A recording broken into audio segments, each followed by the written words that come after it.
of us gather with tales to be told. Heartaches to laughter, we share every line. In this little town, man, we're doing just fine. Gravel Roads Radio with memories cast. We laugh and we cry, holding on to the past. With every chapter shared, our spirits collide. Welcome to Gravel Roads Radio. Welcome to episode number 63 of Gravel Roads Radio. This is Nonsense at 9, the audio edition. I don't know what's going on here, guys. We have no camera. I wonder if people can even hear us. Yeah, I was just going to say, quick question. Can they even see us on YouTube? Wake up, Bob. Wake up. Yeah, Bob's sleeping already. Wake up for school. So I'll continue to fight with this, but this is an unprepared episode. Not going to lie. Usually I come in here like an hour early. Yeah, I was here working on other stuff, and then I came in here a little too late. Thought I would just plug everything in and we'd go. But that's not working. So no, we can hear us on YouTube, so we're good at least there. But yeah, so go ahead, continue washing the dishes. There's nothing to see besides once you look at the Sisu Backyard Ultra picture. That's all you need to see. That's all you get. And I will continue to work on it. We'll see if we can figure it out as we go on here. But remember, we followed on YouTube and some other stuff and all those things. And you can follow us or don't. That's fine too. Topics for tonight's show may include, but not are not limited to. Nice. There was a lot of stuff in the chat, though. There was. So you guys can help me kind of filter through that. I think the big topic of the day is that Ryan ran a 50K this morning. Yeah. Woo. Oh, you want this? Here, I got it. Yeah.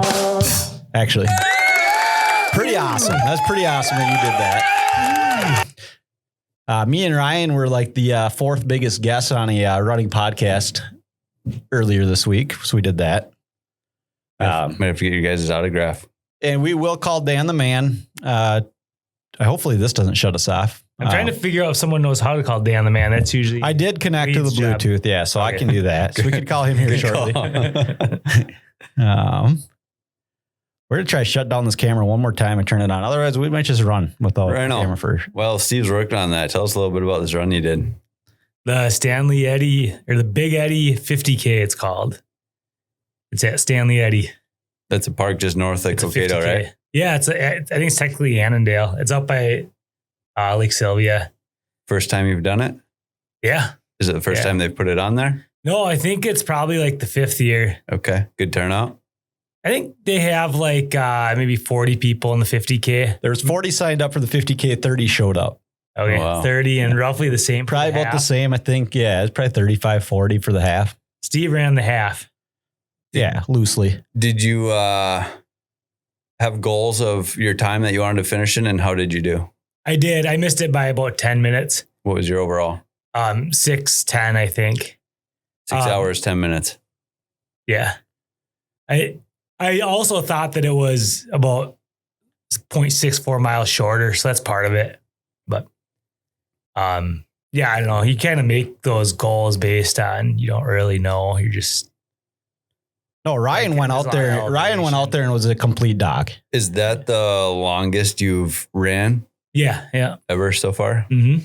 Yep. And that's just straight, no stopping, water breaks. I suppose they got like little water stations on the run that you do, or what? Yep. There's aid stations. There's kind of like one main one, and then there's water stations. They're all over the place. There's lots of water stations, and doing a lot of walking like on hills. It's pretty normal. Like this, I don't know if you've been out Stanley Eddy, but it's like there's pretty extreme hills out there. You just like even the fast people are walking a lot of them. Yeah. How many, that being said, do you feel like you walked the hills that you planned on?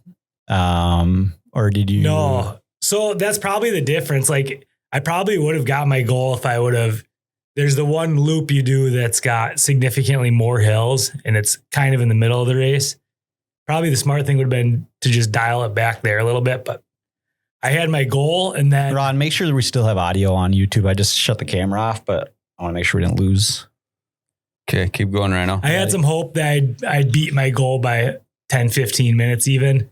And so I ran that midsection on pace for that. If I would have just been more conservative there, I might have done better actually. But wound up being pretty wiped out for some of the loops at the end. I'm not sure what's going on YouTube. Looks like we got nothing. Oh man, because I think I turned us off the camera. Now I got to figure out how to get the camera back in. Let's just do this. It says we're live, I think, and that it's going, but there's no audio. I don't even know how to add the camera back in here. We're not even podcasting. This is Are we sweet. recording for like uploading if we needed to? Yeah, I got a recording over here. So this is a great effort. No, I should not have turned that camera off. Does it have anything to do with Max not being here? For those that, since nobody knows that yet because they can't see us on camera. Tech guy's gone. Yeah. My other question. So you said 50K is how many miles? 50K is 31 miles, but this race is like 32.6 or something. And a normal marathon is what? 26.2 miles. So this is even more elite.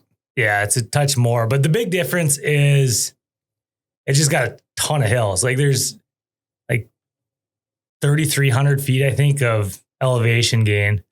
Okay. So compared to Grandma's or Twin Cities, I looked it up as like 500 feet. Wow. So it's kind of apples to oranges. It's a different thing in a lot of ways. It's so not having been to that park before, do they have like one loop is like a mile, or how many miles of trails is it? Yeah. Or is it one strict like loop basically, or how does that work? There's 3 loops that are spread out. Well, 2 of them are right next to each other and the other one's a little ways away. So you basically run. So it's kind of, we're back. Okay. All right. Well, start over because everybody lost us there for a minute, I think. This is embarrassing. What am I talking about? Well, we don't have a camera. This is what you get to look at. That's what we do. I had to leave the little link on there and everyone can look at that. But we can get comfortable. Nobody's looking at our chops. Nobody's looking at our mugs. It's fine. Yeah. We'll just sit back, enjoy the ride from here. It'll be an audio only podcast. We haven't done that in a while. Bob, please confirm you can hear us. And then we will figure it out from there. That's fine. So anyways, Ryan, you were just talking about running the Backyard Ultra at Lake Rebecca. Or I mean, that's that's what Stanley Eddy. Sorry, I'm trying to do too many things over here, but Stanley Eddy 50K. Yeah. Well, here we got to make a technical decision. Do you repeat yourself? Or no, do you just I don't think we do. I mean, we got 7 listeners live. The people that are just tuning in off the normal whatever, then they're going to listen to it all over again, right? Google it. It's all online, folks. Just look it up. Oh man. Anyway, I don't care. Yeah, we'll get into more running talk here. I even have the episode wrong here. This is just. Can we start over? Are we allowed to start over? Is that a thing we can do? Top left, it says episode 63. Yeah, but not right down here. I see that. You can't see our mugs, but you can see that we have the episode wrong. Yeah. Man, this is insane. Well, welcome to episode 63. Yeah, you take 2 weeks off. Max isn't here, and just like that. It's easy. Everything falls apart. And then we just have to go like this. Make that thing really small so nobody has to look at it. And then you just stare at that the whole time. It'll be sweet. Nice. All right. Anyways, let's start the show off like we always do with technical difficulties.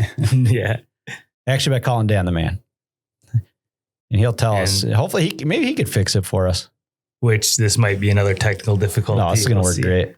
Also, you got to get the chat brought back up on our screen. I guess see if Bob confirmed anything yet. Yep. No, he can hear us. Okay, nice. Good deal. We're sorry, you guys Bob. keep talking. I got to do the old disconnect. This is great. This is hack fest tonight. This is great. I knew that Max was a big part of this podcast, but he kind of is the podcast, is what I'm starting to realize. Yeah, Bob, it was probably better when you couldn't hear us. So it's a good point. Well, what's next? Well, try to call Dan. Oh, yeah. What'd you do today, Ron? I emptied out our storage locker. Had until Monday to get it emptied. So what's up, Dan? What's up? I don't know. This podcast is falling apart. Can't get the camera to work. So we called you so you could save the day. Yeah, I understand. Oh, man.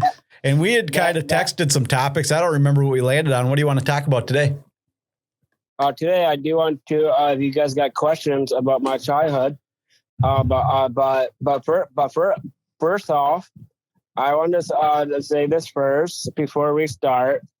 I got some exciting announcements to make. Okay, what do you got? The first one is exclusive. The artist quietly shaping the look of HBO's Harry Potter from season 1 into season 2. Nice. What else you got? Yep. The other one is called a WBD's 2026 shareholder letter. What it reveals about the Harry Potter series and Hogwarts Legacy 2. It says for Hogwarts Legacy 2 that it is going forward on pipeline extents, including the second installment of Hogwarts Legacy, a brief but notable confirmation that the sequel is still active in WBD plans, even without a release window attached. Whoops. Nice. Good stuff. Yep. Good stuff. Yeah. Now we're supposed to ask you questions about your childhood? Yep. How far back are we going? Like real young? It doesn't matter. Can I ask a question about a story I heard about you one time when you were really young? You can tell me if it's true or not. Yeah. And you can tell me if the details are wrong, but there's a story that went around that one time your dad asked you maybe, or somebody asked you who your favorite dad was. Yeah. And you said Uncle Glenn because he never yells at you. No. Oh, not a true story. I don't know. It's kind of difficult to say about Glenn, but yeah, I don't know. Only because sometimes I get invited to go to their son's hockey games or whatever. But yeah. Sweet. Did you have something that you remember was your favorite thing to do, like when you were younger? My favorite thing when I was younger, not really. Nothing. But, I got nothing in my mind on that one. I feel like you could come up with some pretty good stories for us, Dan. I feel like I've heard some pretty good stories. I don't know if any come to mind right now for you, or if you even want to share any of them. But was there one about you were home alone one time? Oh yeah. When I was home alone one time, when I got home from school, I don't know what day it was. I used to have a television in bed with me. I was actually kind of scared being home alone for the very first time. Mm-hmm. So I was on the computer. I was listening to Radio Disney. There's a station I always like to listen to when I was younger. But I've been listening to Radio Disney real loud. I pop up the speakers. Yeah. And that's how you kept yourself from getting scared? Block out all the scary sounds that way, right? Yeah, that's good thinking. Yeah. I can get on board with that. If you probably got a lot of songs you could sing for us. Should we get a Dan Sing segment going? No, I don't. That's all right. Ron doesn't sing anymore either. Did you know that Ryan? Yeah. Do you know that Ryan ran 32 miles today? No. What do you Pretty think? impressive. Yeah. What do you think the longest distance you could run is? Well, the thing is, I hate running, but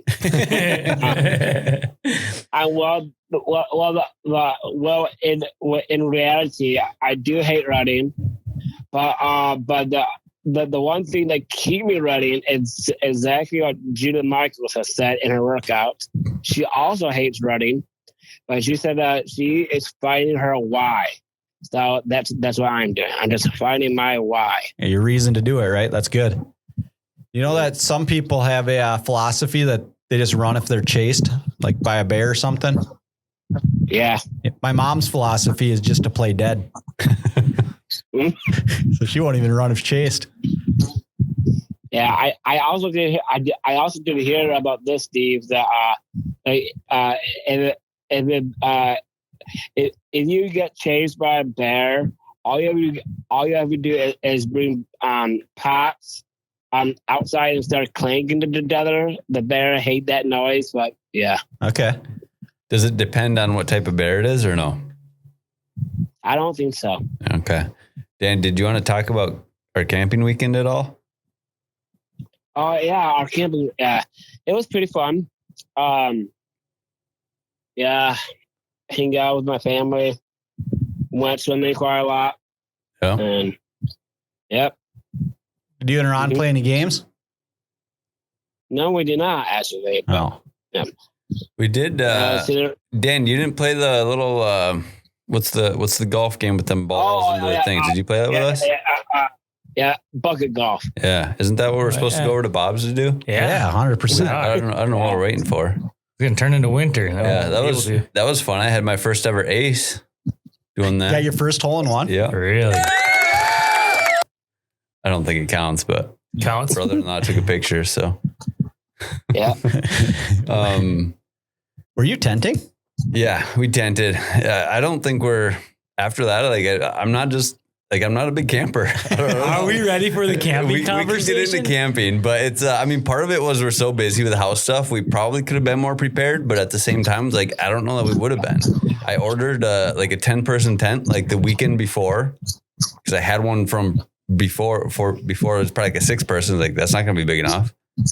And so I thought about doing 2 tents, but we had to have us all in the same tent together. So, I don't know, just weren't as prepared as we probably should have been. And I think next time we'll probably just do a cabin or a hotel. Yeah, you don't get the Dan treatment. Dan gets a camper. Yeah. Yeah. And also, I wanted to add this too. I wanted to. It has been a while about telling you one of these truths. I remember I did the first one. Mm-hmm. About happiness doesn't make us so happy. Yeah. So I want to do the second one and have the next discussion about it. Okay. So here's the second one. One of the best ways to make yourself happy is to make others happy. I agree. Mm-hmm. You know what my kids call that? And maybe this isn't original. Is filling up other people's buckets. Yep. Yep. Makes you feel good when you do that. Fills up your bucket too. Mm-hmm. Yeah. Where do I find my bucket? Do you want me to give you? Do you want me to give you a truth, Dan? I got a good truth. Yeah. If at first you don't succeed, that pretty much does it for skydiving. Nice. Yeah. Man, love it. Mm-hmm. What else you got, Dan? Anything else to add? Anything to add? No, that's that I have right now. All right. Sounds good. We'll get a little more organized for next week. I think everybody was scrambling this week. So appreciate you jumping on though. Yeah, no problem. I'll talk to you soon. Yeah. Yeah, talk to you soon. See you, Dan. See you, Dan. So while we're on that camping topic, Rhino, I think you had a while back wanted us to wait to talk about camping, so you wanted to be part of it. Yeah, I was being we went family camping with. Hey, give the family an update. How you feeling? Feeling good, guys. What are you going to do from here? Just keep running. I love it. So far, so good. Hey, give the. Nice. That was one video I took at Rhino today. We went camp before I posted that. We'd gone camping with my family in Ely. Mm-hmm. And the question was, how many nights is enough or too many nights for tent camping? Well, first off, is there wildfires and smoke around or not? No, it's probably pretty nice though. Okay. There might be some no-see-ums. Tenting, you said? Yeah, with kids. Yeah. So what's the right number then? Did you figure it out? Dude, I love family camping, but 3 nights in a tent is kind of pushing it for me with the kids. And the problem is, and I hate to be a complainer, it feels like at this point in life, you go camping and you just work the whole time. Mm-hmm. The kids love it and you do it for them, but Yeah. it's a lot of work. It is. Here's my take on camping is I think that if you did it a lot, you'd have a pretty good system probably. But when you do it once or twice a year, it's 2 days of getting ready. Yep. And by the time you get out there, like Ryan said, you're just working the whole time. You're setting up and you're cooking 87% of the time. Yeah. And taking stuff down and making sure a kid doesn't run in the street. And as a parent with, a handful of kids, it just becomes a little more of a task. But Ryan hit it. It's for the kids. Mm-hmm. And I love it, but I was kind of campaigning for just a 2-night rule. Go for a night, stay for a whole day. Yeah, I can get behind the 2 night. I feel like 3 night would be my max after this past weekend anyways. How long did you guys go? Well, my family was there for 2 nights. There were a few other families that were there Thursday night through Saturday night. Okay. They were there for 3 nights, but part of it, we had rain Friday night when I was trying to set up tents, so that doesn't help. That's a good start to the weekend, but what a bunch of whiners. We're just a bunch of whiners. Yeah. Well, and that's kind of the thing about camping is it's not supposed to be leisure necessarily. Yeah. I like to find a couple moments of leisure in my camping trips if I can, but it's well, you just got what you do is you just tell your wife to step it up. Yeah, that works good. I won't tell mine, but you should tell yours that she needs to step it up. Maybe you need some hammock time, or should I tell mine that too then, or no, or just right now? Well, yours I think is having a baby or something, so maybe not. Just thought I'd check. But once the baby's here, for sure, yeah, absolutely. To get myself out of the trouble, Stove just got me in. I did get to go when we were in Ely. I got to go for a pretty sweet run for quite a while. So did you see any bears this time? That was that time. Yeah, I did see a bear. I was coming around a corner, and most of this trail was like pretty tight corners. If you seen a bear, it would have had to have been within, 30 feet or whatever. But this was a spot where it was straighter for a while. So it's probably like a good 100 feet ahead of me. And it turns and it looks at me and it runs up this tree. It looks like it looked like it jumped 15 feet in the tree. Probably did. Wow. It's crazy how fast they are for how big they are. But Black bear. That's what people. That's what people say about me too. But then this bear is just on this tree right next to the trail. So I turned around. There's another way. I just did a different loop. But you added distance though by doing that, didn't you, or no? Well, I didn't add a distance to my total run because I was doing like multiple loop situation. Okay. I had plenty of water and nutrition or whatever I needed. So it really wasn't that big of a deal. Did you have any kind of bear spray or anything just in case or no? No, but when I went to the UP this time, I carried bear spray for like 2 runs. I said, this is dumb. I don't like carrying it. And I stopped. Nice. Too heavy to carry compared to your weighted vest, or? Yeah, it's just like, just a nuisance. Well, it takes up a spot for my water bottle. Either that or it's in the back where it's useless. Mm-hmm. Keep going, guys. You're doing good. So yeah, you guys are carrying this episode. Camping. Mm-hmm. Steve, how was the Savannah Bananas? Yeah, so I went to Savannah Bananas. I took some notes at the game. So that's I would recommend it if you have kids. If you're planning on watching baseball and you're kind of a traditionalist, not for you. It is like going to the circus. It's constant. There's music. They don't turn it down. It's entertaining. It's entertaining. Is what they're going for. Yeah. It is sweet to see a dude catch a fly ball while doing a backflip. Mm-hmm. That's cool. Are they doing that like pretty routinely? Yeah, all the time. I think the trick plays score was like 9-3 by the end. And there was one where dude ground ball, fields it between his legs, throws it first baseman catches it between his legs. Like that's kind of cool. Wow. That's pretty cool. But here's the notes I took. Better have something to do with food. They got a cool warm up. Not going to explain how that went. I feel like you got to give us something. Yeah, that's a dumb note. Well, it's like they're just like throwing balls all over. It's like like they're doing basically like tricks. They're juggling. You know how like teams go do infields, they hit grounders to everybody. They got like 5 balls going at a time. It's kind of sweet. The ball's just flying around. I thought that was neat. All right. They had a little 4-year-old bat at the start of the game, and he was flying around the bases, and he had to jump over players and stuff. Got a home run. That was sweet. Nice. Joe Mauer. So how this works at banana ball games is the first pitch. They always have a ceremonial first pitch. That counts. Really? Yeah. So Joe Mauer threw out the ceremonial first pitch through a ball. So the first batter started out with 1 ball, no strikes. Nice. That's fun. So that was kind of cool. I also wrote down congratulations to Joe Mauer and Brian Dozier, who also batted in the game for getting to play at the stadium while it was sold out because they've never done that before. I was going to ask about attendance. It was packed. That's awesome. Absolutely insane trying to get out of that place. Wow. You know how like you go to a sporting event and there's beach balls bouncing around? Yeah. Mean attendants always steal them? Nah, not Savannah Bananas. Just give them to you. Yeah. Of course. Awesome. Hit beach balls around the whole time. Kind of crazy. Like that concept for that thing is just exploded in the last how many years? Yeah, it's insane. Yeah. And it was packed. I know they don't, I mean, like you play 162 games in MLB season, but it's still sweet. Like it was a nuts trying to get in there, nuts trying to get out. Yeah. They do a good job of trying to keep stuff affordable. Like it's a lottery. So like tickets aren't expensive. Everybody can get in the lottery and keep the prices. If they had it as a retail deal and you resell deal, I mean, people would just be paying tons of money for them. Yeah. What are your odds in the lottery? Slim, I think, from what I've heard. Okay. I know a lot of people that were in it that didn't get in there. That didn't get tickets. So I think it's rare. It's not easy to go at all. Yeah, anybody. To go at all. Wow. Because there's $120,000 or 120,000 tickets sold this weekend, and there's probably 4 or 5 times as many people trying to. Because you think about it, you come to Target Field, all Wisconsin's trying to come here, all Iowa's trying to get tickets for this thing. Yeah. Like they don't go everywhere. Yeah, they're going more and more, and they're adding more and more teams. Yeah, I thought that was interesting because I saw a post or something. Who did they play?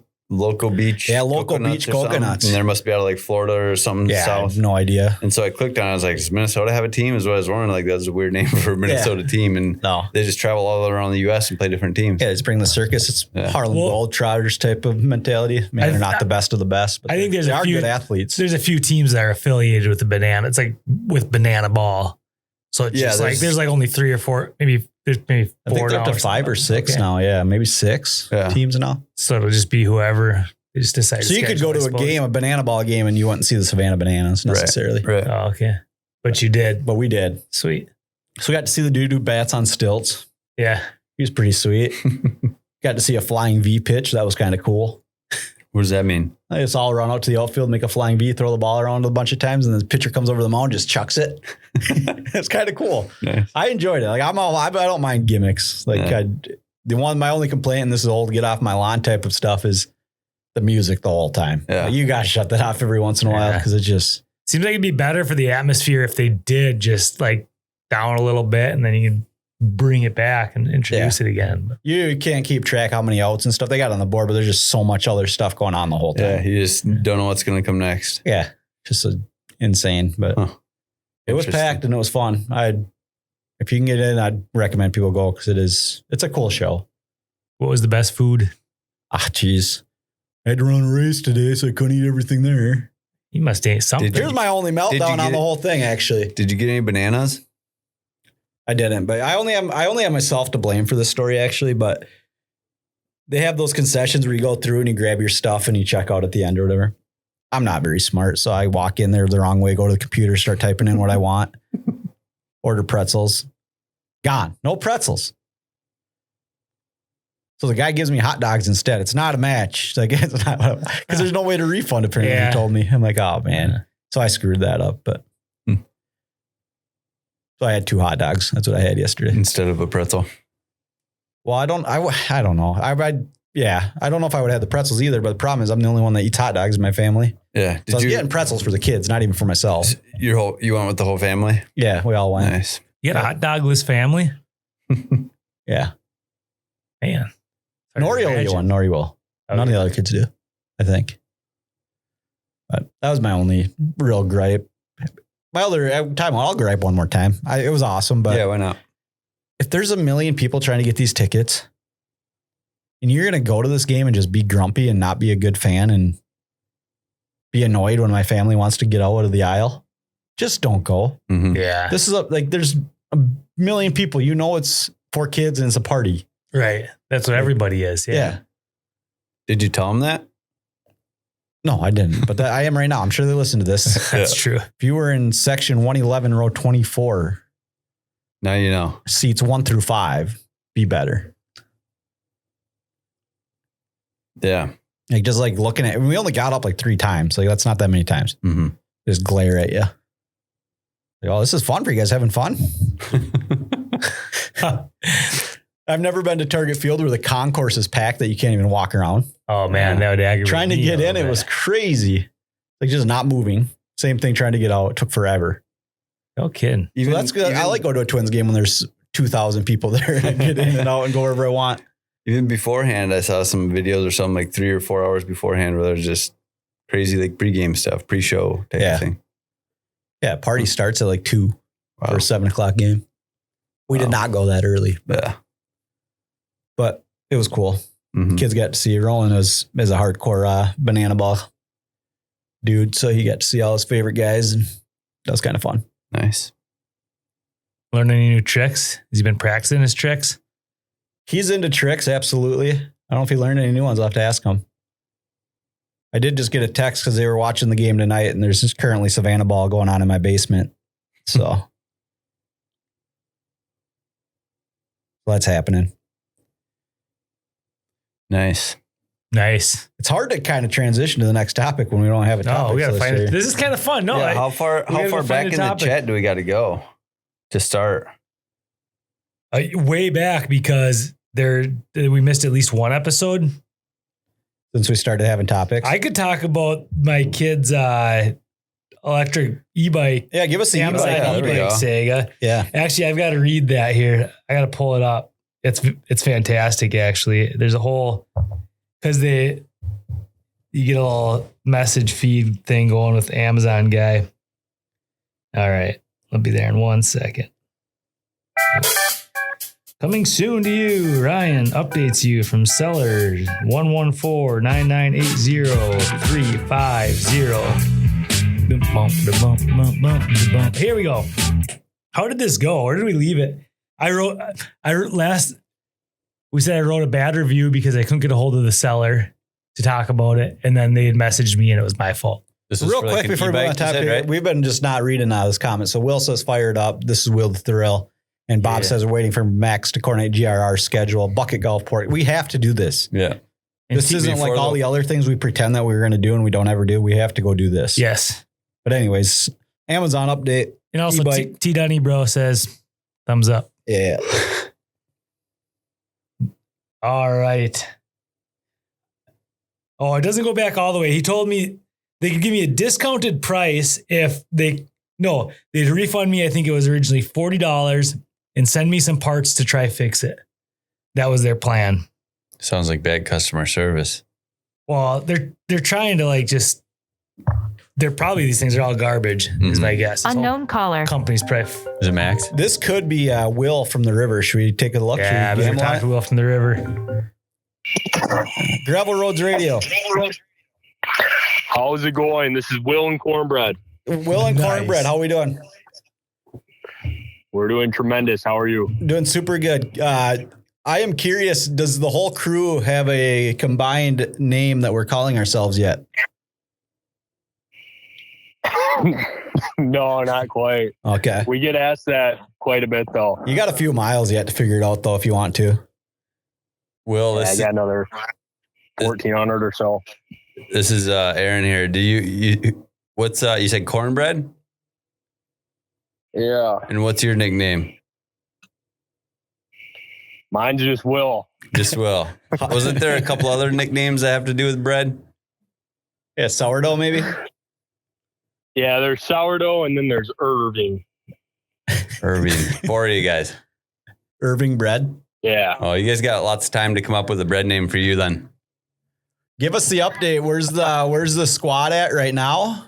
How many miles are we in and how many miles we got to go? We're about 900 miles in and have another 1,400 or so to go.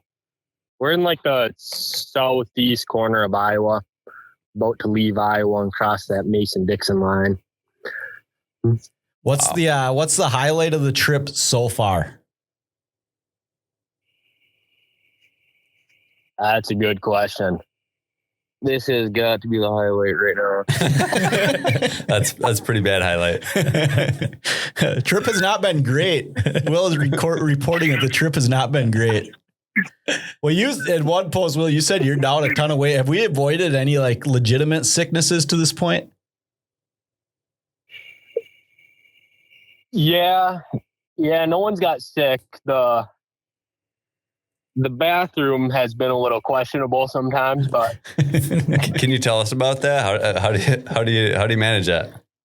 Just how you go to the bathroom? Is that what you're trying to figure out? Yeah. What's do you find mini biffs along the way? Just pissing off the edge of the canoe? What are we doing? I mean, you're pissing off the edge of the canoe, or there's a beautiful river and nice woods around. What's Cornbread's? What's your biggest contribution to the team so far?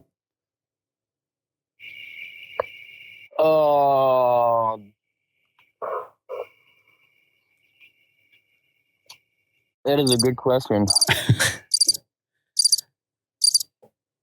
What do you guys do for food? I've seen a couple things on your postings for like Dollar General runs or stores, and then did you have to like save up money for a lot of this to plan, and then are you just winging it? Did you plan out your stops ahead of time? How's all that work? We wing basically everything on this trip, but nice. Every day is pretty simple. We eat mac and cheese and brats for lunch and burgers that aren't cooked all the way for dinner. Seems like you'd be good at cooking them by now. Yeah, they are. That's how they like them. Yeah, I don't blame you. So as you get further down to the kind of like the cities, or do they spread out a little bit more, or is it kind of you see some sort of life every day? Yeah, I mean, so far the cities have all been right on that river, but once you get past St. Louis, they have big levees and big floodplains, so the cities are away from the river. So you'll go like 80 miles without seeing any cities or towns. So are you worried about going a stretch without food if you need to make run, or you got a pretty good stockpile that you're not worried about it?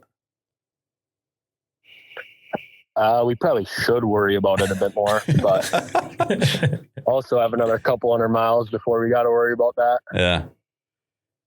How's the overall morale of the group? Is everybody sticking together? Any good fights? Have to switch canoes every once in a while? It's all been great. It's all been great. It's always a good day when you're on the river.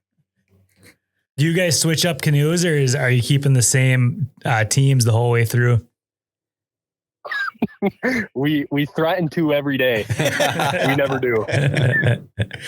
Oh man. Well, what are the chances that it stays that way for the remaining portions of the trip? Like, you think you'll be able to?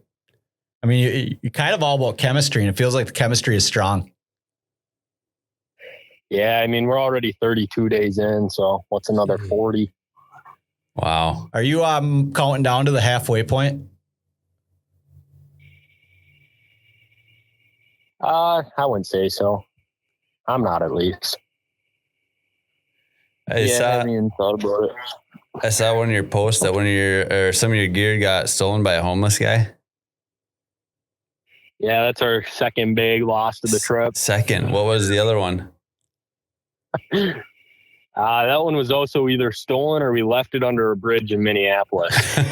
But Cornbread lost his $300 tent and $100 of sleeping bags and hammocks and stuff. Wow. What was I think one of them said that it had like a radio or something in it. Yeah, marine radio. And that's for communicating with other boats and bridge people, or what?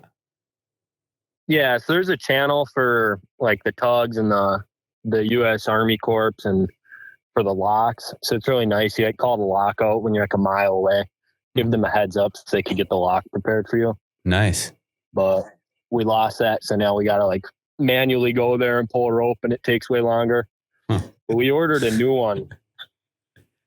Where do you order that to? You order somebody's house and they got to come find you?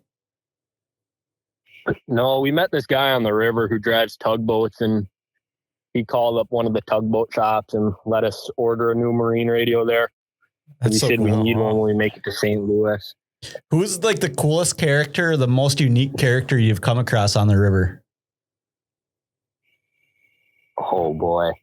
Or river angels, as you call them, if some of those, or river rascals, or maybe a river racist. It's got to be that purple shirt, right? Is it a Vikings shirt? I don't know. The guy who got really close to my face. Oh yeah. No, he was wearing like a purple dress shirt. Okay.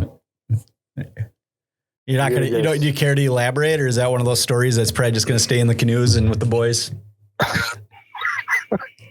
I don't even know what happened. We woke up and he was like right in our camp on like a public beach in the morning. And then he was talking to us and we were like, he was talking about just everything under the sun. But he had some weird religious beliefs he was pushing on us. Okay. He talked to us for like 40 minutes before I kind of just started packing up. And then I was packing up and he still kept talking for another 50 minutes. And then was saying he was going to grab his boat and meet up with us later that day. What, never ended up doing that, but. So you gotta stop twice a day or more for lunch and dinner, or how do you kind of plan your days? And then stops. We're normally on the river canoeing by like 9 a.m., which is kind of too late. And then we'll do lunch at like 2 or 3 p.m. and dinner when we get to camp at like 8:30. Mm-hmm. And then you just look for basically a good spot to pull off and set up tents and whatnot. Yeah. Yeah, what are the rules around that? Just like put yourself somewhere, and if you get kicked out, you'll worry about it then? Yeah, well, I'm not sure what the rules are with all these other states. I know Minnesota, all rivers are the high water line. It's like any sandbar and stuff is free game. Okay. Do you guys have fishing rods with you? Catching any fish for eating? Yeah, we try. We don't fish enough, that's for sure. You should just be trolling all the time, shouldn't you, in your canoe? You should, but then you just get snagged on logs and then canoe back. I would also imagine you got to be drinking a lot of water. Yeah, a gallon a day for sure. Is that tough to keep stocked? That's pretty easy because there's a lot of campgrounds and stuff along the river. Wells and whatnot, easy to refill. Yeah, nice. At least it was easy. I think it's going to get tough after St. Louis. Yeah. So the river will change quite a bit then. Who was the first one to have this wild idea that we should put some canoes in and just go for a rip? I guess that would be me. Okay, that's awesome. And then how did you convince 3 other clowns to fall for this? It didn't take much convincing. That's so cool. I think it's the coolest thing ever that you guys are doing. It's like it just absolutely. Some of us, I don't know how many, but your follower count's going up on Insta, but some of us just look forward to those updates all the time. It blows my mind. People care. It's just something we don't see every day, so it's super interesting to follow along and see them pictures and read those stories. Yeah. Plus, you're a wordsmith, so that helps. How old are you guys? I'm 19. Irv's 19. Sourdough is 20, and Cornbread's 22. Okay, next question. How did you come up with the nickname Sourdough and Cornbread? And then is Irv a nickname or is that a first name? That's just his name. Okay. Oh man. Are you doing all the updates on the socials, or do these boys got, I'm just fascinated by you sharing stuff, which I've said on here that if you didn't, nobody would blame you either, because it's just a cool trip to have for each other, but it has been super cool to follow along. Yeah. Irving's social media free, and Cornbread and Sourdough, or you might have to search for those ones. They're buried pretty deep. So we're doing this trip, and then we think we'll get done. What's the updated ETA, do we think? Probably right around that 70-day mark. And you're at 32, you said 31, 32? 40? Yeah, probably 31? another, a little less than 40 days. So end of September-ish, maybe? Mid to end of September? Yeah, mid-September. Okay. And then what's the plan from there? I guess we'll see. Do you think anybody's ever hit the Gulf and then just paddled all the way down to whatever south of the Gulf of Mexico? Gulf of America. Yeah, yeah. I mean, there's the American Great Loop, which this guy named Peter Frank just canoed. He canoed it in reverse. Took him like 486 days. That's crazy. Jeez. Wow. I had an old customer who used to do that in a boat with a motor. He was a captain or whatever you call it, and he'd do that regularly. But yeah. So I want to say he canoed from like Lake Michigan on the Canada side or something to the East Coast down around Florida, and then he canoed up the Mississippi. Wow, man. So once you get down to the end, you might realize how much fun you had and make your way back up in the canoes. Well, actually a different time, he canoed the Mississippi twice, and that same dude, the other time when he hit the Gulf, he decided he didn't have enough and bought a bike and biked to Florida. Wow. That's so good. I love when people do stuff like this. It's so cool. So cool. What do you want to be when you grow up?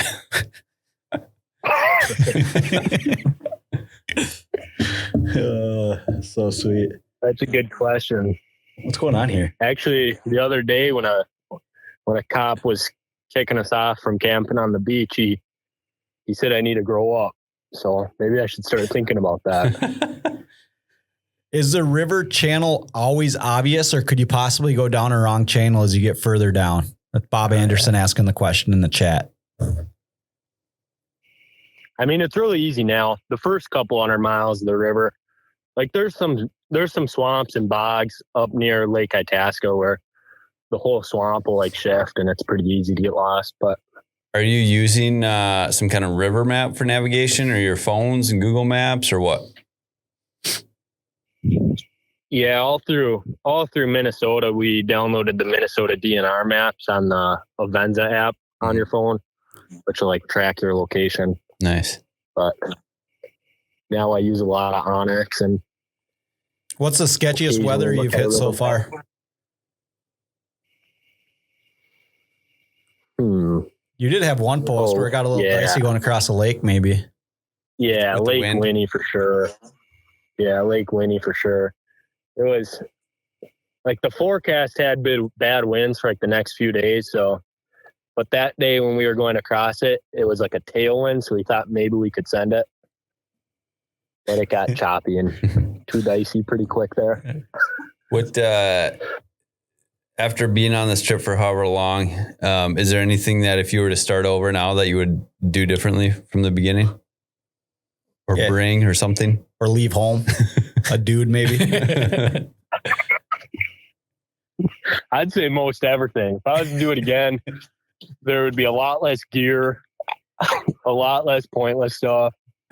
Or just keep getting stuff stolen. That's right. If you kayak that whole first 200 miles, it would save you a ton of time. Why is or that? At least the first like 50 miles.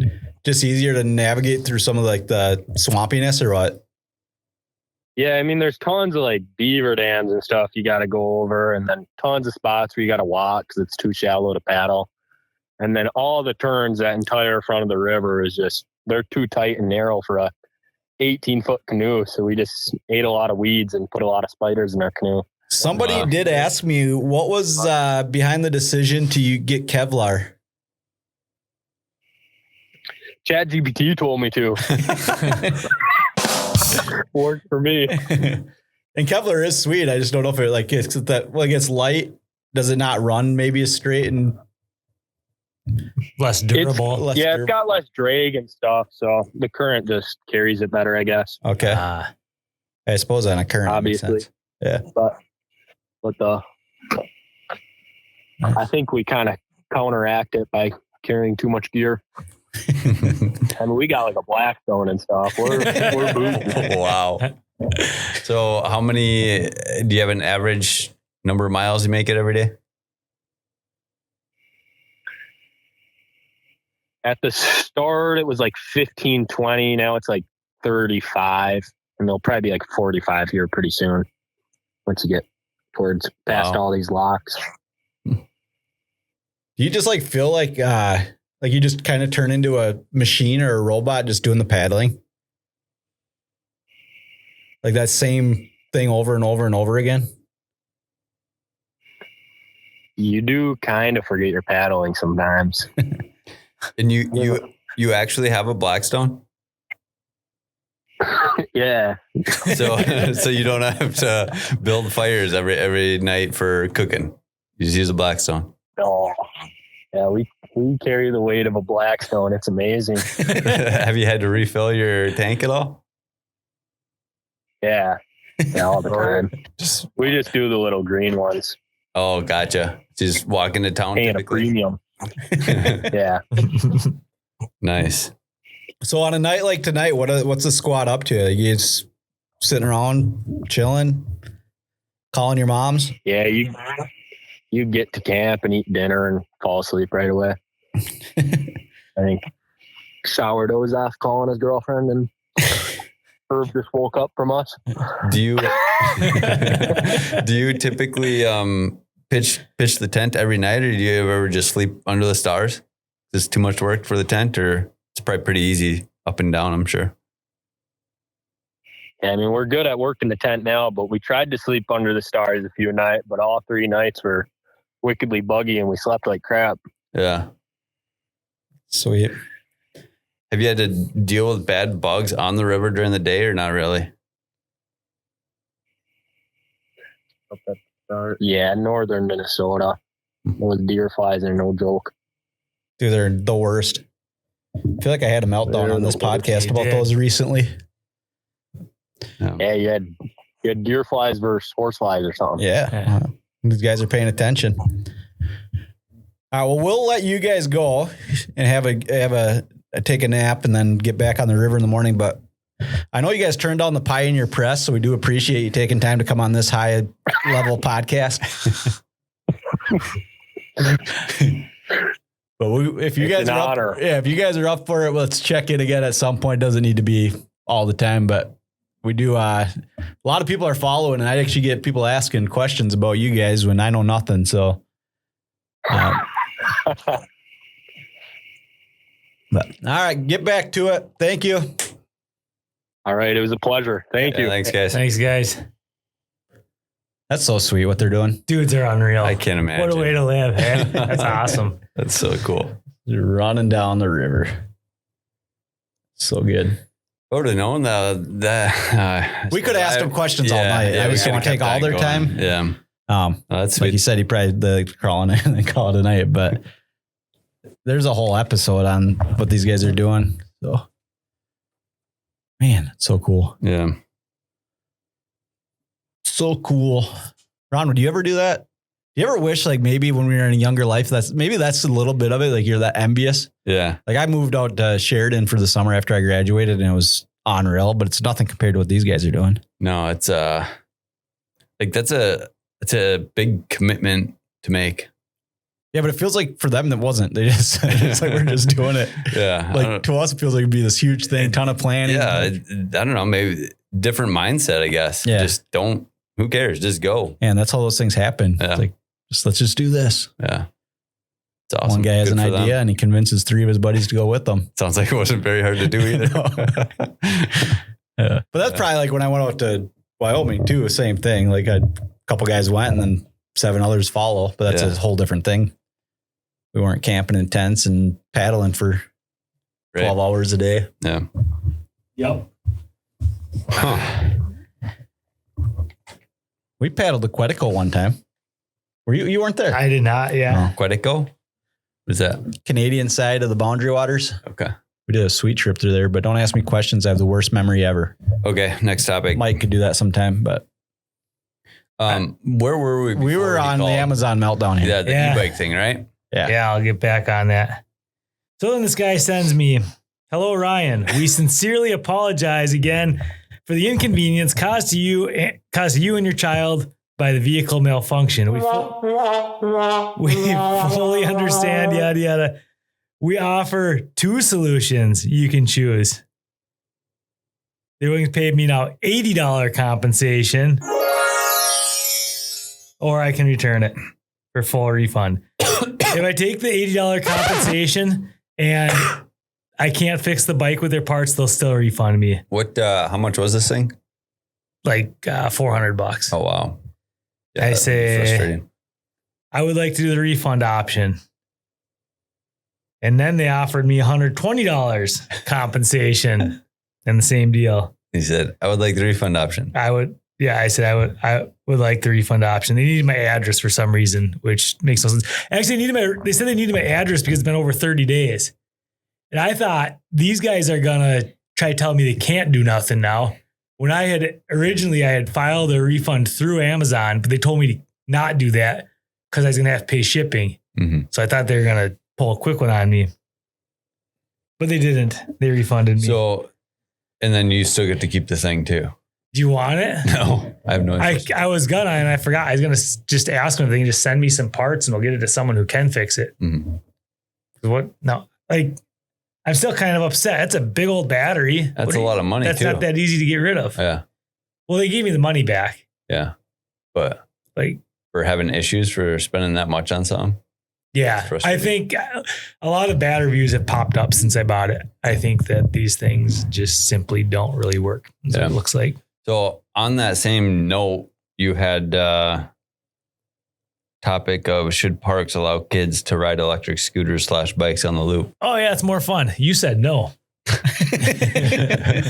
Was that funny or no? Kind of. Well, so we were at a park with Paige's family and kids were riding around, and it was a situation where it was fine. They were respectful and they were just having fun. But I got to thinking, like, what if somebody just had like one of these electric dirt bikes, was hauling wheelies on there? Mm-hmm. Would we have to stop them? And where do you draw the line? Yeah. It's all electric. Yeah. Some of the electric bikes that look like bikes have more power than some that look like dirt bikes. Mm-hmm. No, that's the key for sure is where's the line? I get a little crotchety sitting in Max's seat. I kind of like this. I feel a certain anger coursing through my blood. Should we try switching spots and see what happens? I don't understand. And I kind of like it. Max is going to be sitting over here next to me. Max's meltdown. Nice. So what do you guys want to talk about?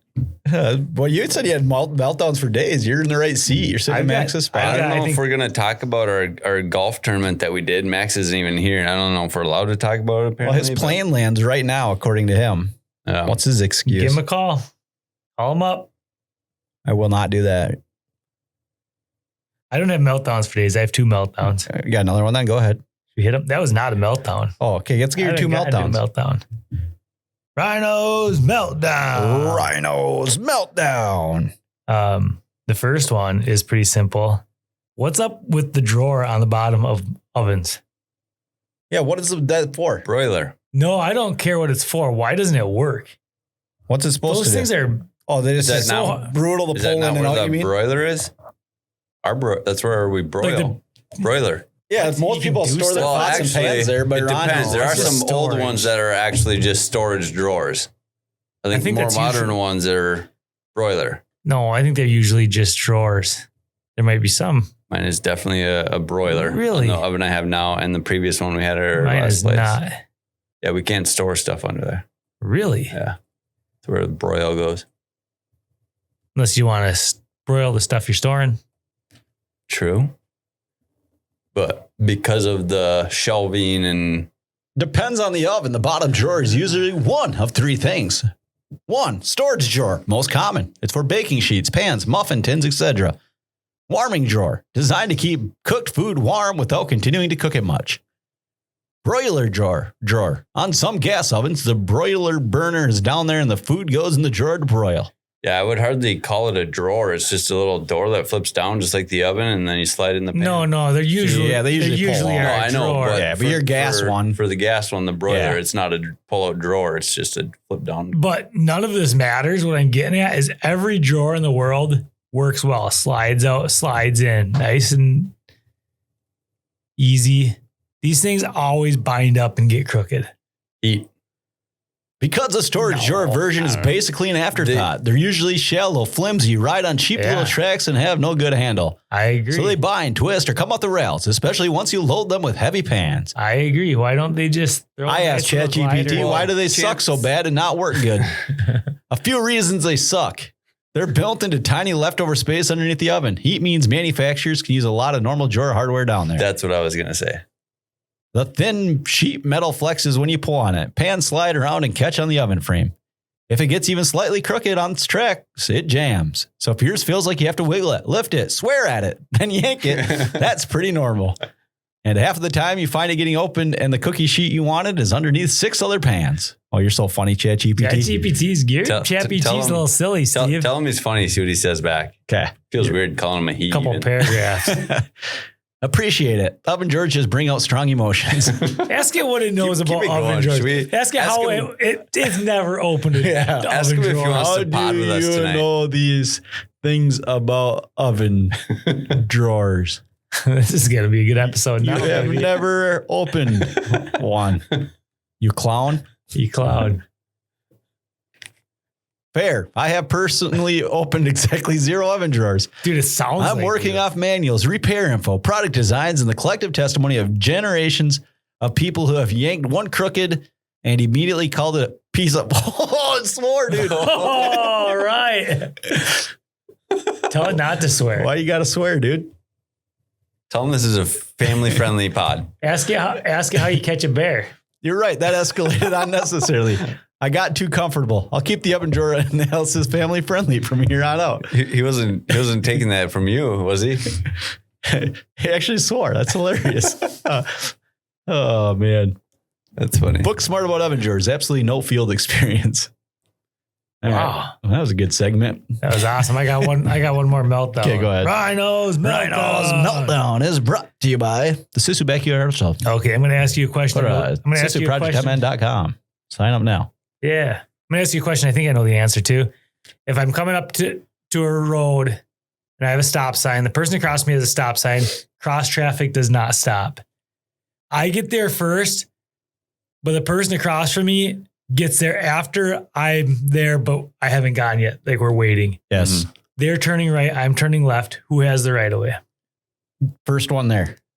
I don't think that's right. I think if he's turning right, he'd have the right of way. I think that's right. And this happens to me often when I'm coming up on Coney Road 3, coming up on Highway 7, and I'm turning left and people are coming out of that development there in Silver Lake. Mm-hmm. And then it gets clear and it's always like, they just sit there and they hesitate.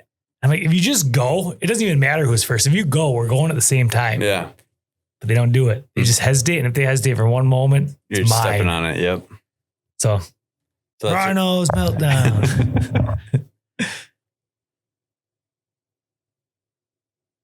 Cross traffic guys go first. Hey, thanks. For the listeners, If you're both going straight, you can go at the same time. If you're both turning right, you can usually go same. If one is going straight and the other is turning left, the left turning car yields. That's what you're saying. That's what I'm saying. If both lanes are turning left, you can generally turn at the same time, passing in front of each other. So the turning car has it right away. Mm-hmm. Right turning car.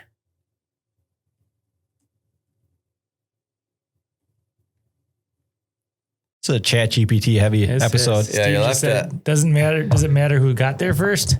Nope, does not. Yeah, I'm right. You win. Now ask him how he knows. He's never driven.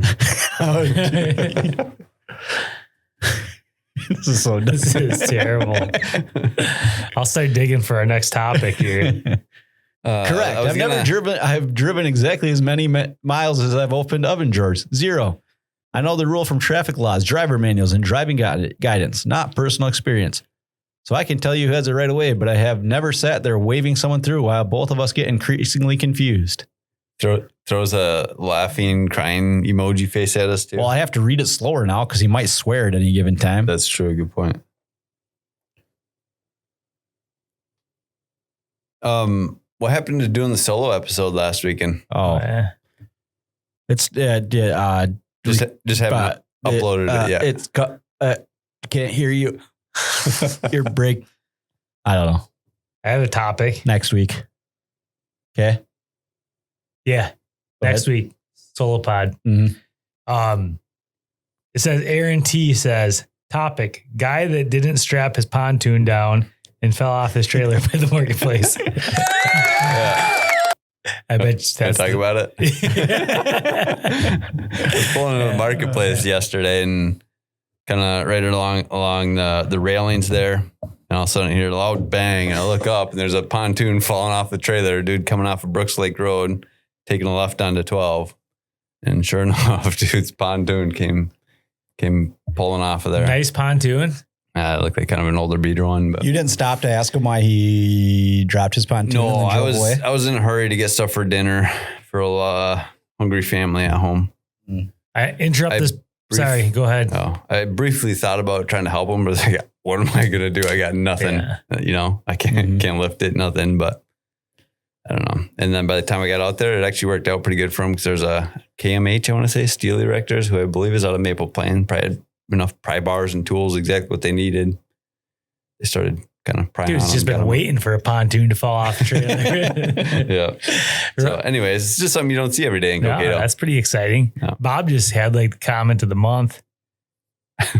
What's that? He said he hates when his drawers get in the bind. That is funny. Stove had a topic suggestion, crazy army guys at Target Field. Oh, that was part of my Savannah Bananas thing.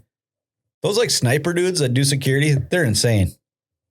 Snipers on security? Yeah, it's hard to visualize. At Target Field, there's like the overhang things above the bleachers almost. Mm-hmm. And they're just walking around. They're not tied off right up to the edge of that thing. Really? Tripod set up. Oh yeah, they don't mess around. Wow. Cool. They're pretty sweet. Huh. I was envious of how cool they were. What about you were going to melt down about golfing at Cokato too? Yeah. Oh yeah, I went golfing because I do that. I'm a big golfer. And these two dudes are teeing off. I have a tee time behind them. Like, hey, you could just start if you want. Go ahead. But I'm walking. They got a cart. I'm like, no, you guys just go. It's fine. There's just two guys can usually golf pretty quick in a cart when I'm walking and I'm not very good at golf. One dude hit the ball about 10 times every hole. I'm not even kidding. And then he would get up on the green after he hit putt, just stand there right where the pin was, and then do the thing where you turn around and you try to count your shots. So you're like 1, 2, and then 3 into the sand, and 4 across the fairway, and 5 back across the fairway, 6 over the green, and probably waste another like 2 minutes every time trying to count his shots from the green. Like, just go to the tee off box. I'm clearly standing here staring at you because you're turning around looking back trying to figure out where you hit the ball. Mm-hmm.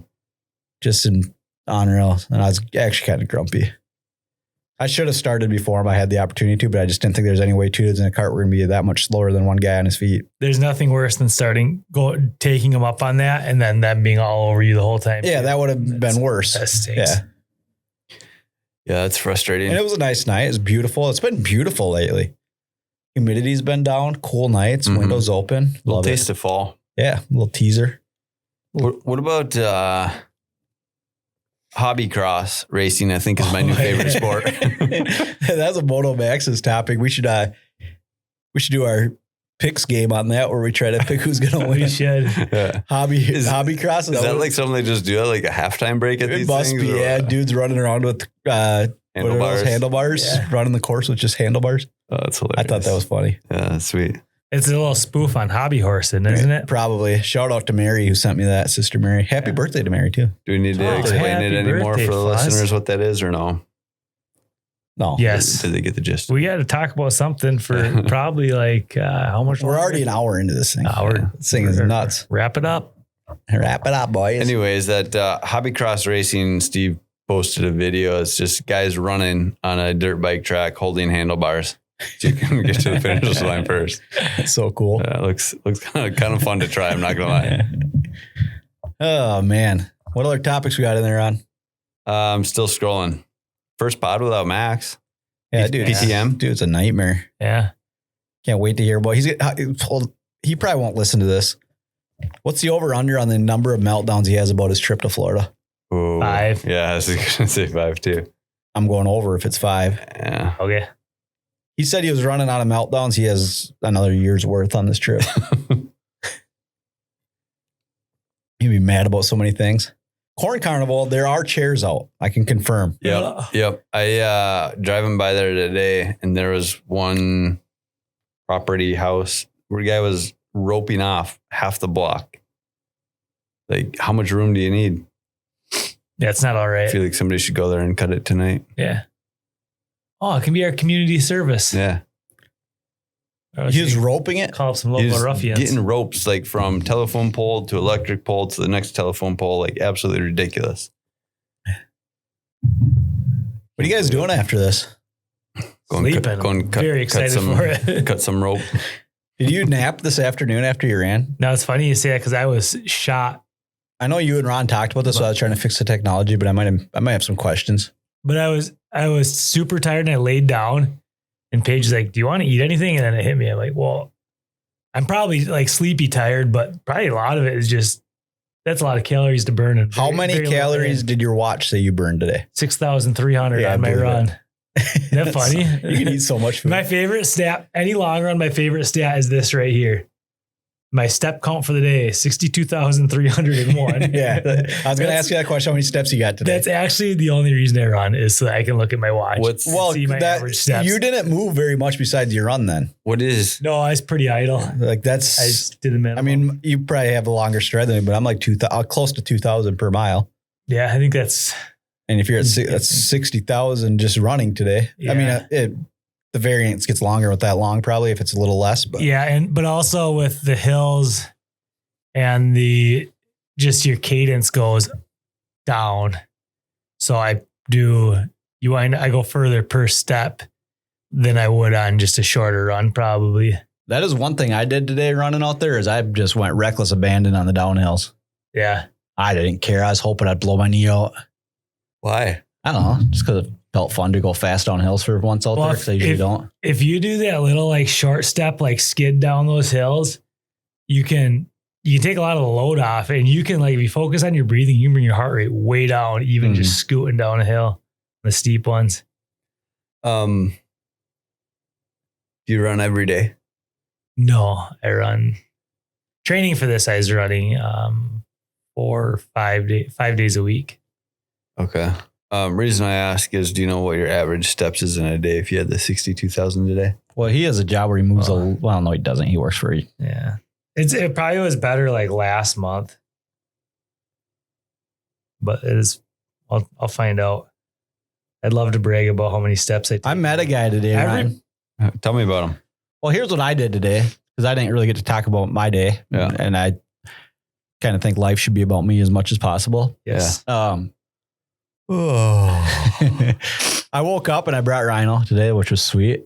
Probably the highlight of my day was 3 times I ran with Ryan today for tiny little bits. That was kind of fun. That was sweet. But I just kind of inserted myself as a volunteer at the main aid station. They're probably still wondering who I was. Nice. I was filling up dudes' water bottles. I was giving them whatever they needed. Did you tell them to listen to GRR? No, I did not. But I did meet a guy. His name was Dan.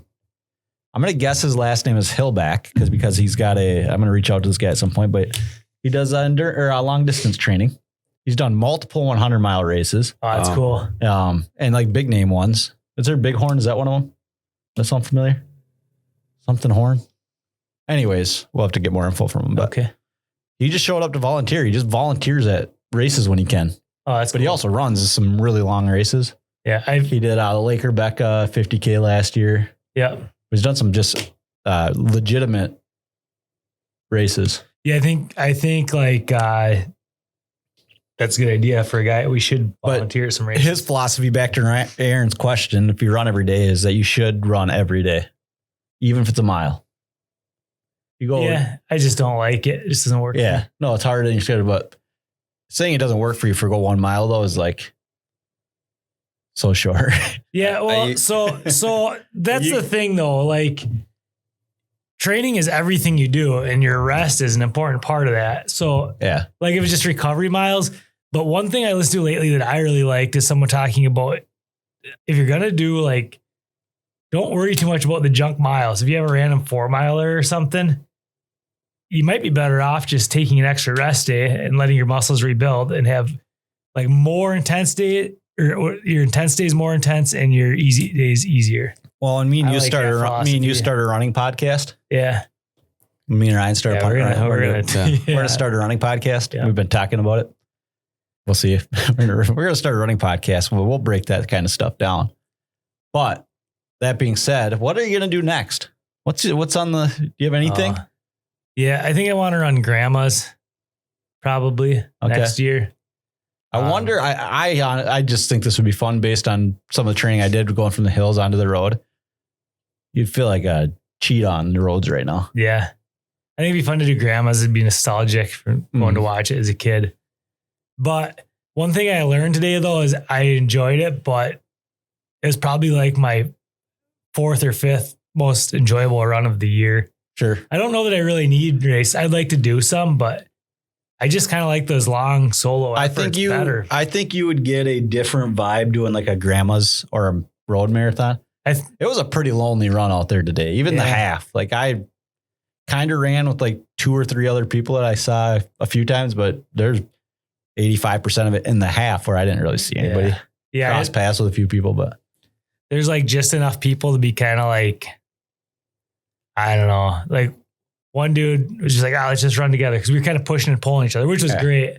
And we chatted for a while, but eventually I was like, I can't interesting visit. That's got to be in my head right now. Yeah. That's interesting you brought up. Cause I do think I actually cost myself because I got kind of hung up in one of those. Yeah. I was with a group of like 2 or 3 other people and I was kind of letting myself just kind of ride behind in the back behind them. And I probably could have pushed past them like way earlier. Yeah. And it's like, feels right. And they would slow down. Like, I'll just take a chance to slow down here too. Yeah. It's like, oh, maybe I should have, whatever. I did kind of the opposite though. Cause I was like, well, I tried to, he said he's going to walk these hills. He's like, I'm going to walk. I'm like, I'm just going to push. I was trying to get ahead. So I ran all these hills. And then I was like walking some flat stuff and I so stopped. And then he caught me again. Like, I was going to tell that story too. I told you earlier, but I was mile 5 for me or 5.5 for me. I came across a dude who was doing the full thing like you were. And if you've seen the videos of guys who are just done at the end of an ultra, like bend over. I don't know if there's a term for that.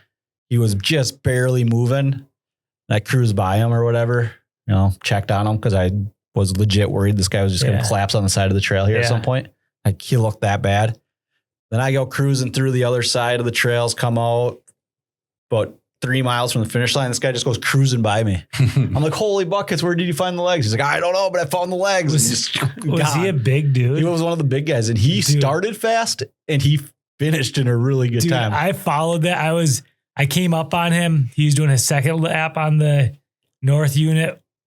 And I was doing my first and I caught him there and he was just in such trouble on those hills. I'm probably going to see this guy again. You probably never caught him again. I never caught him. Yeah. I passed like maybe 4 people, got past maybe once. Yeah. That's it. Well, I've got the pro move where I start in the back. All you do is pass people. Yeah, it's a beautiful thing. That's such a good tip because it's good to have people like encourage you, but it's sweet to be the guy like helping somebody. Oh, yeah. Such a better position to pull someone along for a little while. Yeah, I had a ton of fun. I had no expectations. I didn't even try to run the thing fast. I just kind of was like out there having a good time. And that was sweet. And then I tried to wait for you at mile 12 at that last aid station for a while. Oh, yeah. But my legs started cramping up again. So I took off. That's why I texted you. Gotcha. Oh, yeah. I was then. You probably weren't far behind me. You guys carry your phones with you when you're running? Yeah. Like in a pocket or what? Yeah, I run podcasts and stuff. It works great. Shout out to Old School. When I was running, I didn't like the first hour and a half of my run today. When I was running, I didn't like carrying it with me. You were doing fast running. Yeah, we were like, we have vests and everything. So mine fits in a pocket on your vest, water pack or whatever. I do notice if I do intervals, it bangs around. I don't really love that. Like once I get like to my higher speeds, but yeah. So I waited there free for a little bit and then I just couldn't stand. Like my cramp was starting to hurt again. Been fun to run a mile with you at the end. That's kind of what I was hoping to do, but I did pretty good through there. And I was wondering, like, I was kind of in my own head because I did a lot more walking than I wanted to on that last loop on the south unit, which that south unit is where I didn't anticipate be doing a lot of walking on the Alma unit. Yeah, Alma. Yeah, Alma got me a little bit today too. And then when I got out and I only had to do it once. Those last 3 road miles, like I did decent splits. I'm like, why is just being a whiner? I think I was asking myself, I was just whining at 27 miles today. Well, yeah, but I get it. Like, you still critique everything that's still impressive. How much dig do you want to do or are you supposed to? Really, I don't want to be just wrecked. Yeah. I'd like to just like next year, if I did it again or a different one, I'd like to improve my time or performance, but not by just like going out there and going harder, like just be more fit and then and then do was that dude who was out there to just absolutely dominate the course? Was he out of the North Loops before you got into him? No, I never saw anybody. I never crossed anybody before. I would have passed him on the road or the trail, and I suppose. Okay. Probably close though, because that dude was running sub 8s. That's so fast. I don't know where he finished, but when he started, he was. Yeah.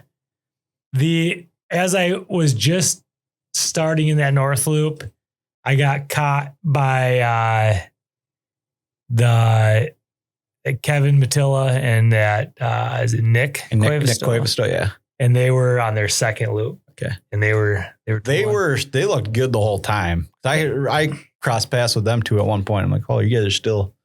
They were right at halfway, and I asked Kevin if he was on track for his best. He said, yeah. Yeah. They looked like they're doing really good. Nick cramped up. I caught him again about a half mile down. He'd cramped up, but he picked up and kept going. It's probably just that happens. I think in ultra, you just learn that cramps aren't actually a thing that ends a race. Yeah, it's interesting, isn't it? Yeah. You just run through them and they figure it out. You have to, it's just a little point of a race, and you just shove your salt into you and pickle juice. I drank pickle juice for the first time in my life today, or not first time in my life, but I hate pickle juice, and I drank it today. Well, it's good because it's that, like, if you hate it, it's probably not a bad thing because it's just like neurological, isn't it? Like, I don't know. It's not a physical reaction in your body. They say nothing in your body's fast enough to stop a cramp the second you drink it. It's all just you taste, and then your brain decides to stop because of what it tastes. I know we're on Steve excuse train, and I don't know that our listeners really care for the Spear Running podcast. They probably don't give a rip. This is fun to talk about. It is fun for us. I couldn't get tailwind down a couple times today. Oh, really? That's never happened to me before. Yeah, I've always There's all kinds of weird stuff. I don't know if it's like your adrenaline, like you said. Like I was pretty amped because I was having a ton of fun. What is tailwind? It's a electrolyte carb drink or mix that you put in water. But usually but I think I just was so amped from the minute I dropped you off and went down to that aid station. I was just hanging out and having fun. Like I was just wound up. Yeah. I don't know if like the adrenaline just kicked my butt a little bit on that. Well, here's a question for you is how come almost everybody who is faster than me at these things does not have a pack and they're just doing way less water than me. And I'm refilling my waters like a lot. Like how are they drinking so little water? Is it just being okay with being uncomfortable and being thirsty and you don't actually need to drink as much water as I think, or how does that work? Probably the machine just needs less the better the machine gets, maybe. Does that make sense? Maybe. I don't know. But that guy who was in the lead, he had carbs, he had ketos. He wasn't carrying a pack. He had somebody, I don't know if it was his mom or what, was handing him what he needed. Like they had a preset. Yeah. She had a list of what he needs when he comes through here, what he wants. That's how the elites do it. Yeah. It's hardcore. He had it down to every aid station, and then she forgot to give him his water on his first time through, and he was so mad. If I watch like professionals or elites on like documentaries at 50Ks, it seems like they always just have the belt. Yeah. Like I don't remember what they call that belt. The endurance. Yeah. That's the big one of right those now. with just a soft endorphin flask, or they have the handheld. Seems like the things. Not that big. Cassidy says you might have already covered this, but I was working, so I had to stop listening. But do you guys use anything for quick carbs on a long run? Tailwind. I use Tailwind, and I always take gummies too, and I mix them in.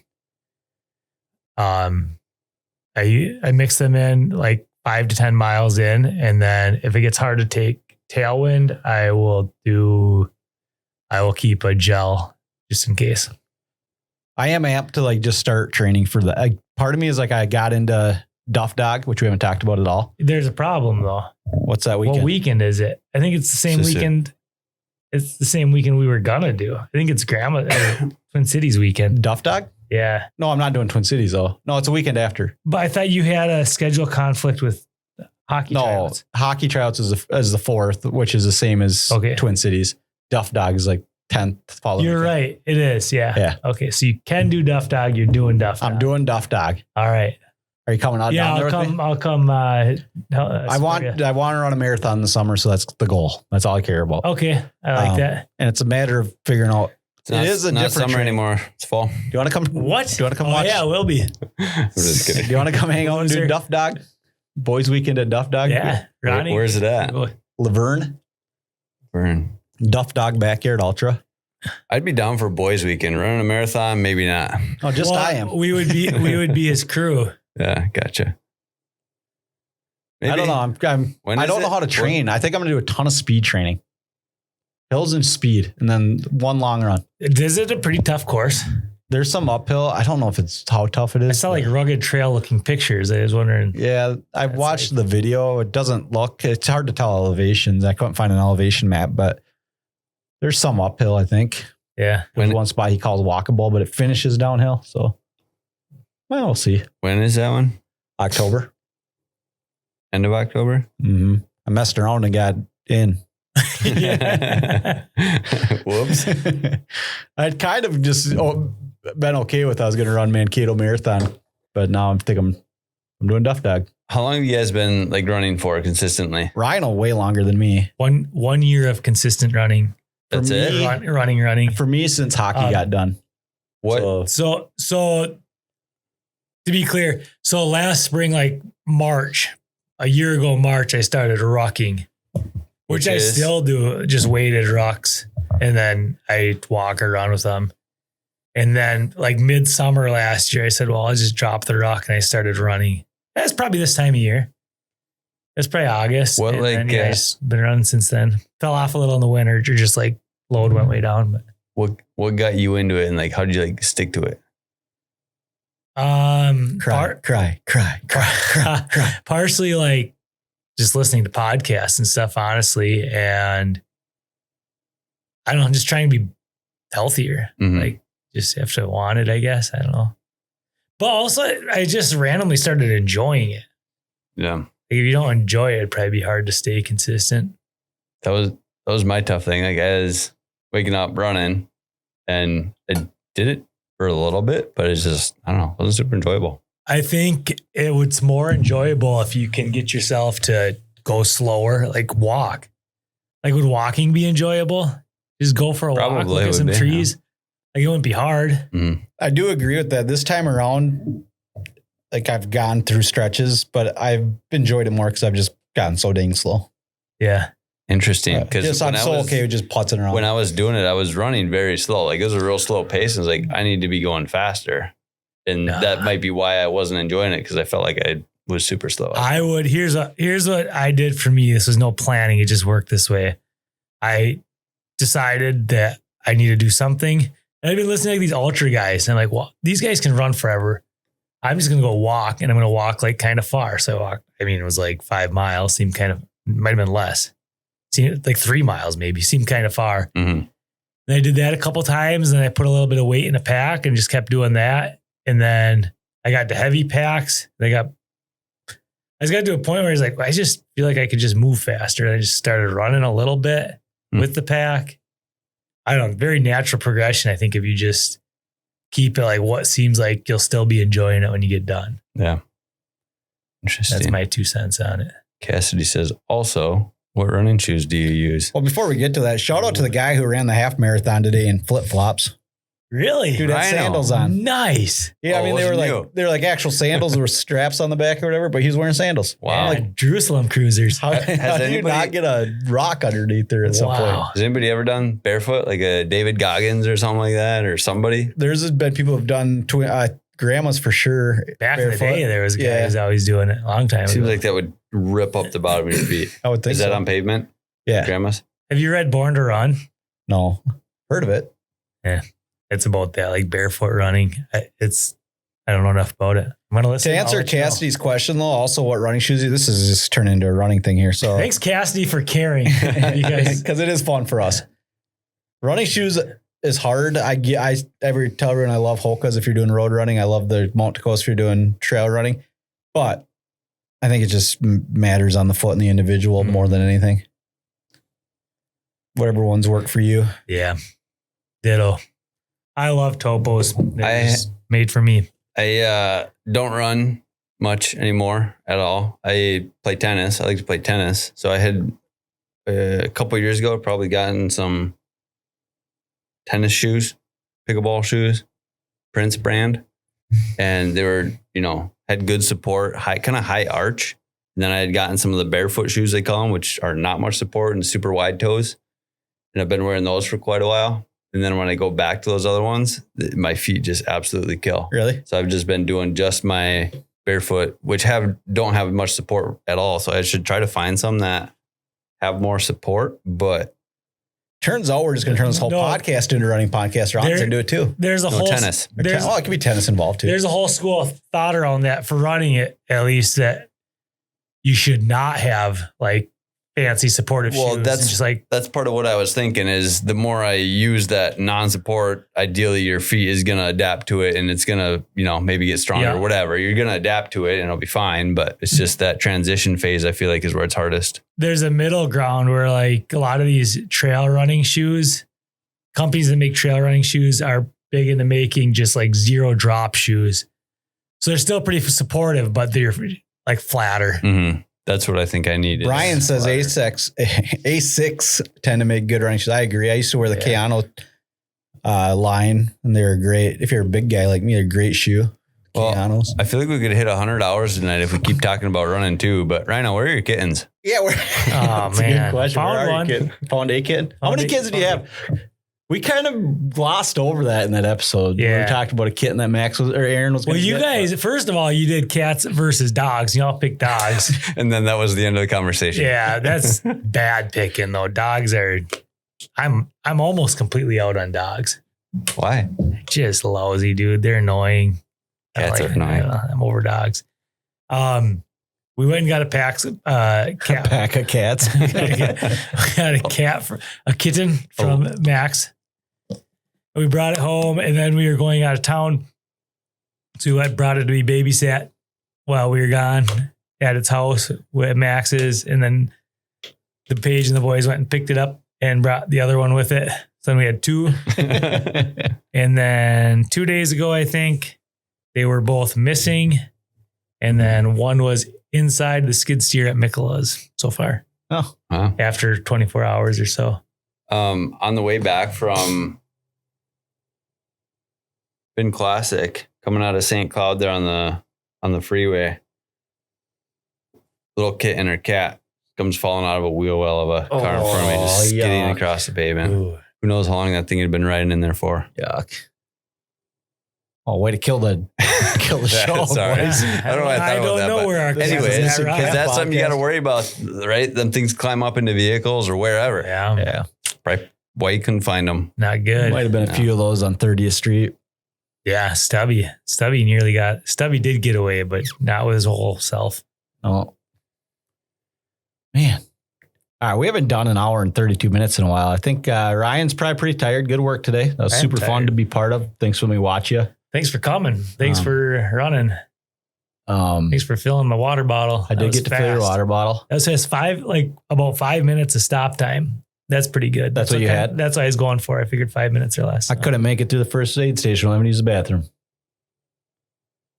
I got a funny story to tell you after the podcast. It's actually, I'll ask you after if it's podcast appropriate. We'll circle back. We had a few more topics. Maybe we can save them for the next one. But I had one. First off, is it pronounced Timu or Temu? I'm a Timu guy, but Timu? I feel like I've heard Temu. That's what I feel like I've heard, but I've always been Timu as well. I've not heard Timu. I've not heard Temu, but. And then Rhino had pros and cons of committing to. Because you never being bald. I shaved my head, and now I'm a baldy. But Paige pointed out now, and you guys can confirm if this is true or not, that I've got a spot for my hat.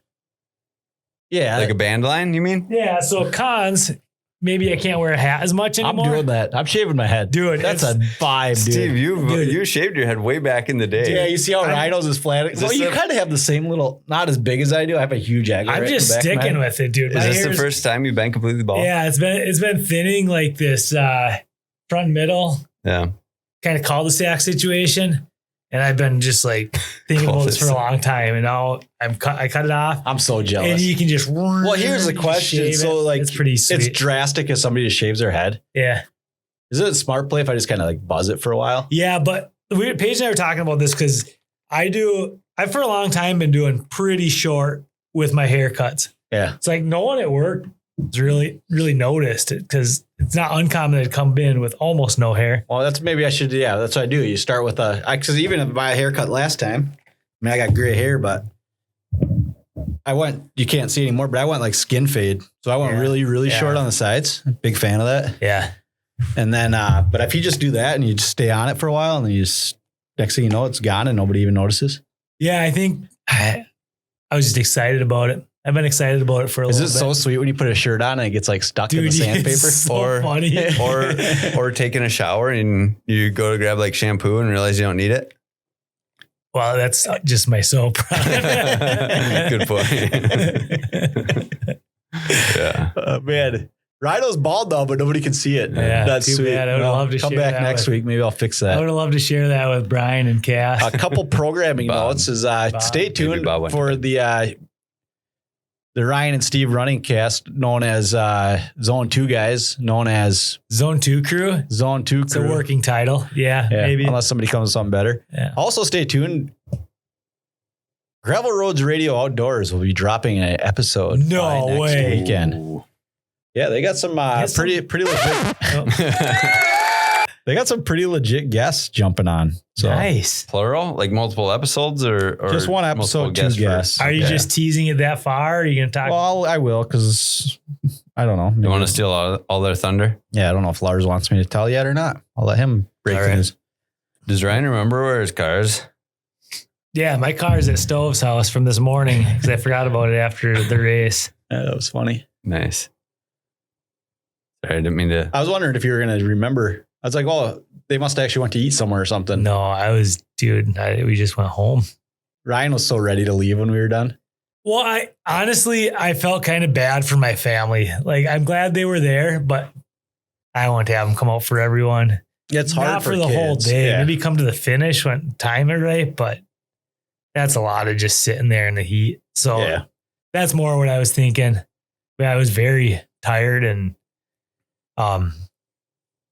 you get done running and that's kind of like it hurts for a while. Like the next hour is kind of excruciating. Yeah. So it's just kind of like, it's just. You just don't even want to like stand or sit. Yeah. You just, you just wanted to stop, man. You want to go put your feet up for a while. Any shout outs this week, guys? I don't know how this episode's going to sound. I feel like it has a clunky start. No, it's terrific. I think it'll be fine. But anyways, I got into running for forever. Ron's quick still though, saying stuff. that Temu, have you guys ever used it? No, have you? I did for the first time tonight. What'd you get? I got, so I was on YouTube or something and an ad popped up for some kind of garage storage workbench. Oh, yeah. Thing. Like, oh, maybe I'll just check it out because I could use storage right now with the new house. So I click on it, download the app, all this stuff, and start going through it. All the things that like pop up, like $1,500 credit, blah, blah, do this. And you go through and like pick 14 days or 8 gifts, free gifts. And then you got to log in every single day for a chance to win these gifts and all this stuff. It's just like one pop up after the other. It felt like, I don't know, what I imagine like a casino would be like, where it's like, here's spin the wheel type of thing. Like there were a couple things like that too.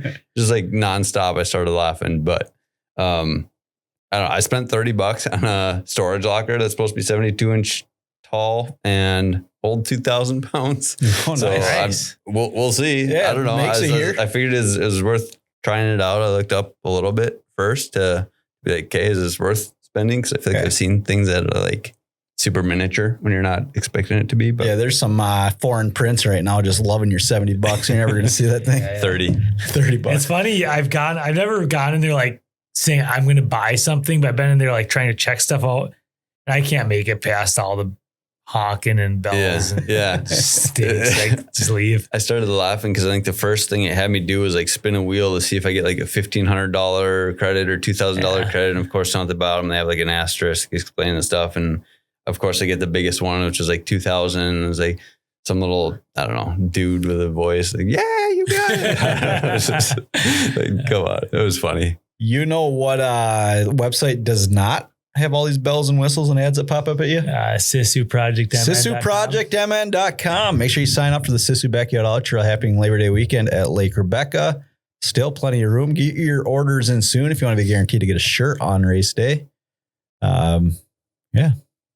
Do it. Come on down. Do it. Run as far as you can, as many times as you can. Because if anyone is still listening to this podcast, they were definitely runners if they put through the running segment that we had going there for We're going to have grilled cheese and everyone's real excited about it. Yeah, and a sauna. And a sauna. Yeah. People are excited about it. Everyone's excited. You're going to be excited. You're going to sign up. You're going to love it. Family, an update. How you feeling? Feeling good, guys. What are you going to do from here? Just keep running. I love it. Gather round this gravel roads radio. Small town tales with a wild echo. Friends sharing laughs in the late night glow. Stories of life where the memories flow. From fishing holes to midnight drives. Every word spoken, that's how it thrives. Banter about dreams and chasing the highs. In our little world, truth never lies. Gravel roads radio, we breathe the night. Tales of the past, everything feels right.